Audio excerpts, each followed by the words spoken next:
What's up, you guys? We're back with another video. First off, a big thanks to all of you for watching our videos every week. Making content for you guys through quarantine has honestly helped us keep our sanity. Speaking of which, we've been finding it really difficult to get our lives back on track. Seems like we're waiting for things to get back to normal, but along with this, we've put our lives on hold too. But it's time to shake all of that off because we're here to tell you about 7 money moves you may not have looked into these past few months. Most of them take less than 10 minutes, so hopefully that changes right now. Alright, starting with number 7, automate your finances. This is something that people generally put off for a later time, but it literally only takes a minute to do.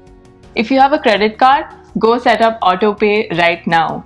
If you unintentionally miss even a single payment, it can damage your credit score pretty badly. If you have an investment account, set up auto transfers from your bank. Putting all your investments in autopilot helps you dollar cost average into the market and build discipline at the same time. Moving on to number 6. If you haven't shopped around for reduced insurance rates for either your car or your house in the last year, you're most likely overpaying. Insurance companies know that customers are too lazy to reshop and can usually get away with increasing rates every single year. 40% of car owners don't shop around for insurance as often as they should. So try and make sure you aren't one of them. For example, I switched my car insurance from Geico to State Farm and ended up saving $150 a month. Next up is health insurance. Understanding the fine details of your insurance plan can be quite overwhelming. But with all the health hazards currently, this is the most important time to be paying attention to this. Do you know what your copay is, your deductible, what hospitals near you are within network? And if you have a high deductible plan, do you have enough money kept aside for medical bills? All these are extremely important questions that you should know the answers to. Alright, number 4 is protecting your passwords. Hopefully none of us are using passwords like I love you or password for our important financial accounts. Something that's equally bad but over 50% of us are still doing is reusing the same password across multiple websites. This way, even if one of those passwords gets compromised, then hackers have access to all of your information. I was in this boat until recently, but discovering password managers has really changed my life. So use this time at home to sign up for password managers like Bitwarden, 1Password, or KeepPass. They create unique and secure passwords for each of your websites and put them all behind one master login, which is the only one you'll have to remember. If you download the extension, then you'll never have to type in a password yourself again. Obviously, nothing is unhackable, but these password managers come with stellar recommendations from top security professionals. So I personally am not too worried about using them. Number 3 is reviewing your budget. Now more than ever, it's important to understand where exactly your money is going.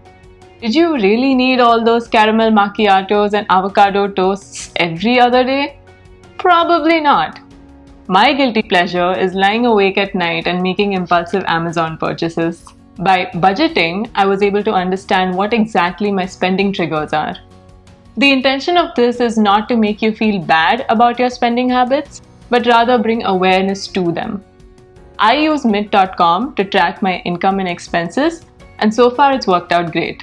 Second on the list is beefing up your emergency fund. Companies are still losing business and medical costs are as high as ever. So having an emergency fund in place really helps in bringing down those stress levels. The Fed did a study and found that 40% of Americans would not be able to afford a $400 expense in cash. So now is the time to check in and see exactly how far your money can stretch. Experts recommend having at least 3 months worth of expenses in a high-yield savings account. We did a video on exactly this and I'll link to it right here. Alright, we're finally down to the single most important item on our list. The best move that you can make right now is investing in yourself. But wait, hold on. Before you groan and turn away, just hear me out. There's only so much that you can do with an extra 5% saved. And you'd benefit a lot more by investing in yourself and increasing your earning potential in the future. So pick up that book you've always wanted to read. Listen to that podcast everyone is talking about. Sign up for that online course you've bookmarked for quite a while. And your future self will not thank you enough. Okay, that was a lot to take in. If you manage to complete all of these tasks, take some time to relax and unwind. You've definitely earned it. We ourselves made it out to beautiful Canyon Lake with some friends to recharge from a busy work week. So explore some stress relievers like walking outside in fresh air, enjoying a nice meal, working on a puzzle, or even meditating. Yeah, staying indoors can really take a toll on your physical and mental health. So don't be afraid to treat yourself once in a while. With that said, thanks so much for watching another video and we'll catch you on the flip side.